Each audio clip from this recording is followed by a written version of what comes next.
If you needed help at 4 a.m, who would you turn to?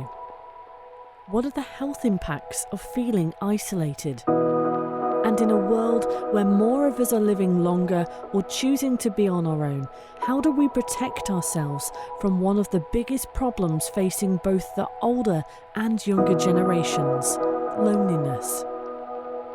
You see, the dictionary says being lonely is sadness without friends or company, but perhaps being alone isn't as simple as the meaning suggests.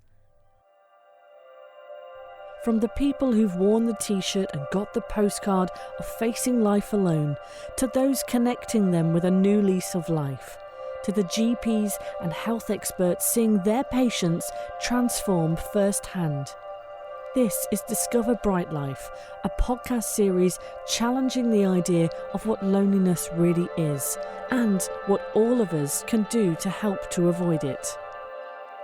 For more information on this series, visit brightlifecheshire.org.uk. Discover Brightlife, because sometimes the best medicine is a good laugh in friendly company.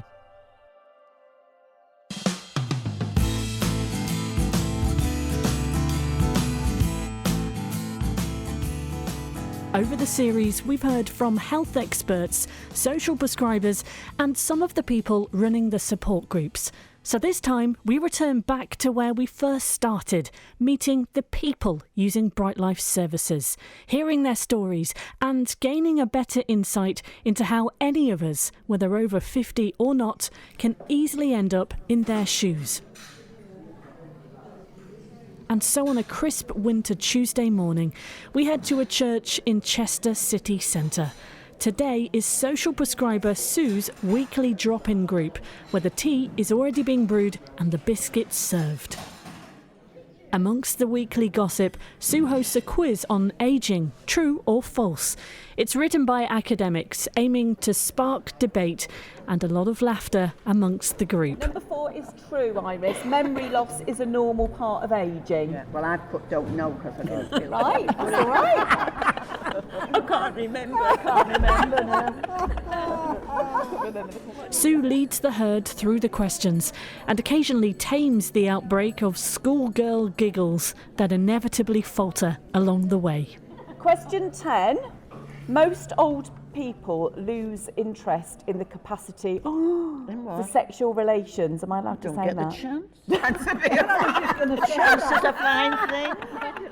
Right, did everybody get that? I say you get on the naughty step.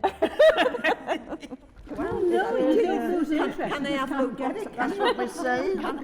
Can they have a look on what's offer first before they answer that? True or false? I'm afraid that's all you can write. True or false? Right.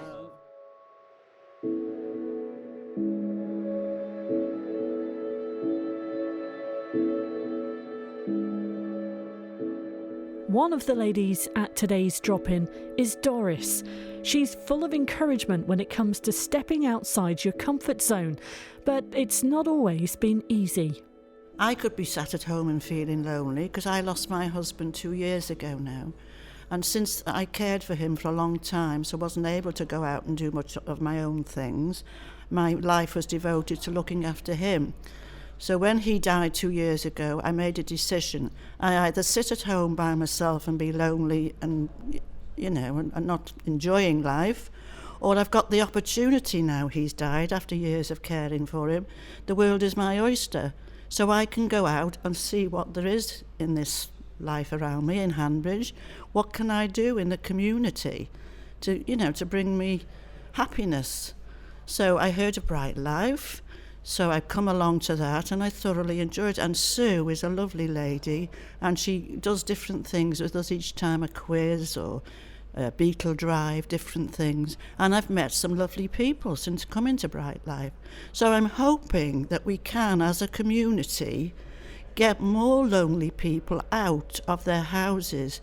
But how do we do it? It is very difficult because a lot of people are just sitting at home alone. They need some initiative to get them out, and a lot of them need transport to get them mobile, and if they haven't got someone calling for them with transport, they won't come out. So I don't know what the answer is, but I do have strong feelings that people should be encouraged to join in these sort of things that we do.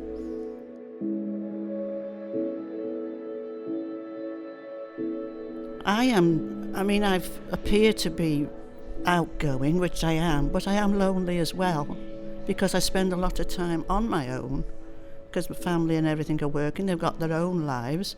So as soon as I shut that door at night, I'm in the house, I'm on my own, and I do get lonely.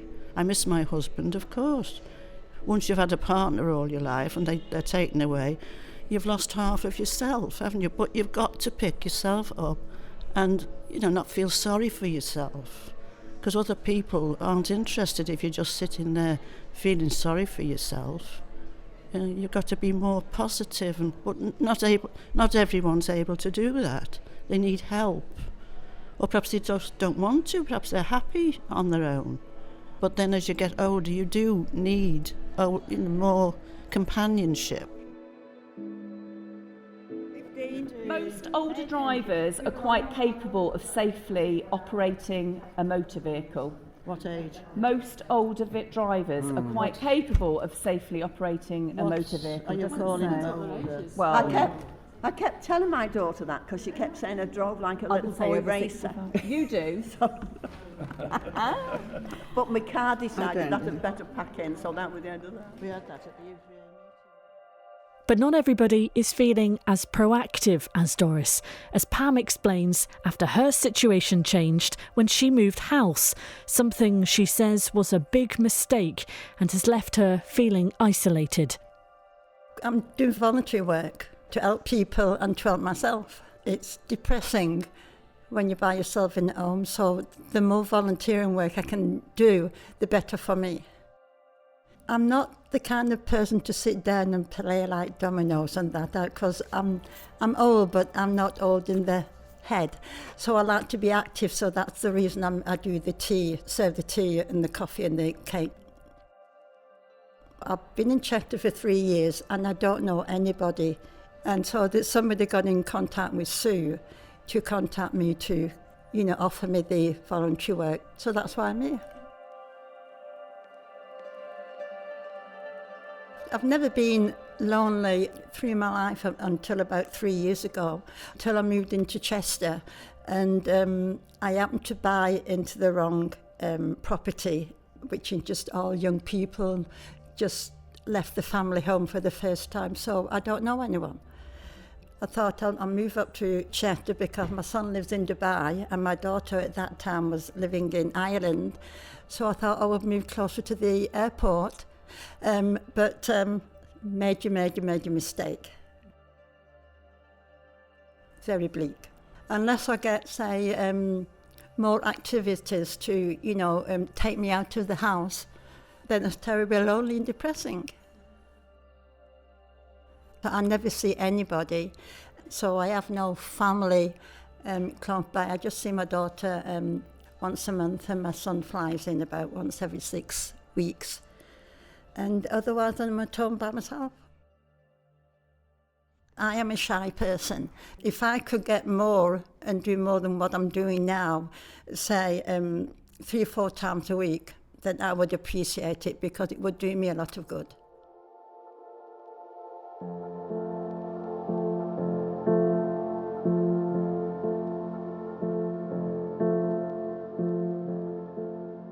The secret seems to be in keeping active, a subject which crops up in the quiz too. Question 18. Sorry, Doris. The majority of old people are bored. The majority of old people are bored. I don't think the majority are. I'm not. But no, but I am. Yeah, I'm thinking Find about the something to do moment. and you won't be bored. I think it's true. Here, Joyce. Yeah. Yeah. Get some knitting. You see, it wouldn't be true of any of us here, because we're Reading. here. We're not sitting at home being bored, but a lot of people are. No, that's true. So it'd be interesting to see what statistics say. Today is Thelma's first time at the drop-in. Lately, she's been thinking about what's important to her and trying to find the right words to explain what it's like to feel lonely. My main interest at the moment is in storytelling, that I run a storytelling group in the U3A. There are 10 members, We've been meeting for 17 years, and every year we have a birthday party, and the birthday party's tomorrow. I'm 87, I'm a widow now, and I've got handicaps with arthritis that mean I can't travel around easily. Storytelling is a great joy to me. People come to my home. It's a social group and we're very cheerful and have lots of laughs. So important because you're so lonely especially when you're a widow. To have friends. Friends are the most important thing in my life. I don't have siblings. I've got 2 sons. But friends are the most important thing for me.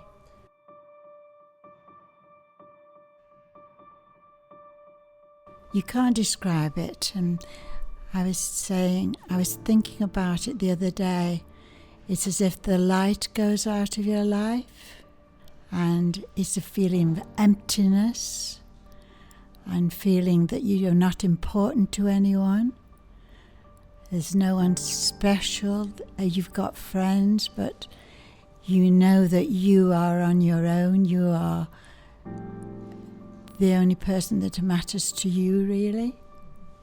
So friends are really important to make you feel connected to life, to keep you interested in life, to cheer you up. Today I came for the first time to this meeting because I wanted to make new friends and have more opportunity to go out. Learnt a few more things about life and talking about it. But I'm not looking forward to the future because my health's deteriorating. But I'm trying to keep cheerful and keep busy and active.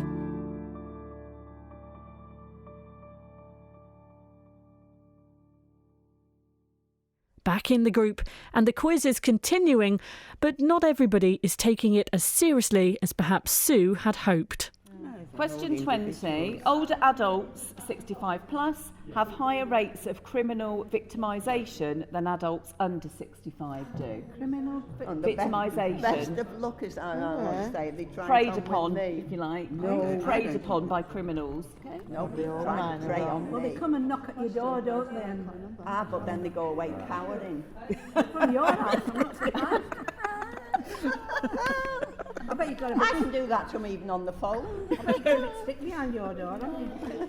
No, I would have thought, because I tend to do... I'll tell them something else after, when you're not listening. Wait, come on, we'll go back to being sensible while you're not listening. 2 words spring to mind of what you say to people. One begins with F and one begins with O. So you can just point out the differences in their character.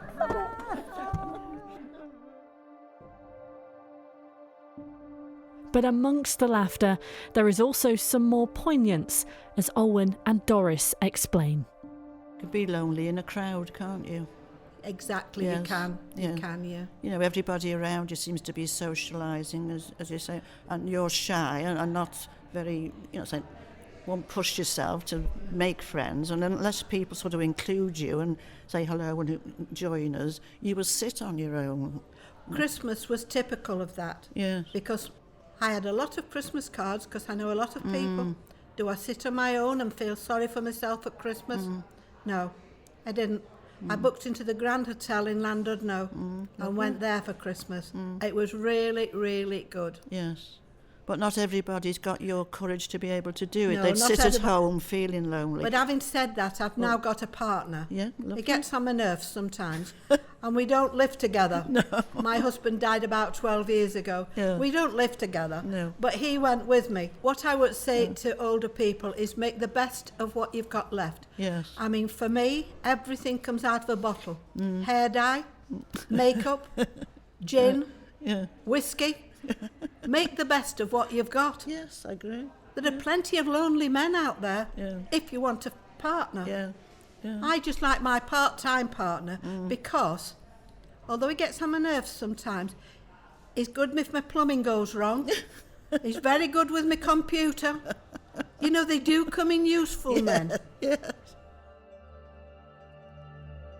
just to all you lonely old people out there, if you'd like the company, make an effort and do something about it. Pick up the phone or see a friend, you know.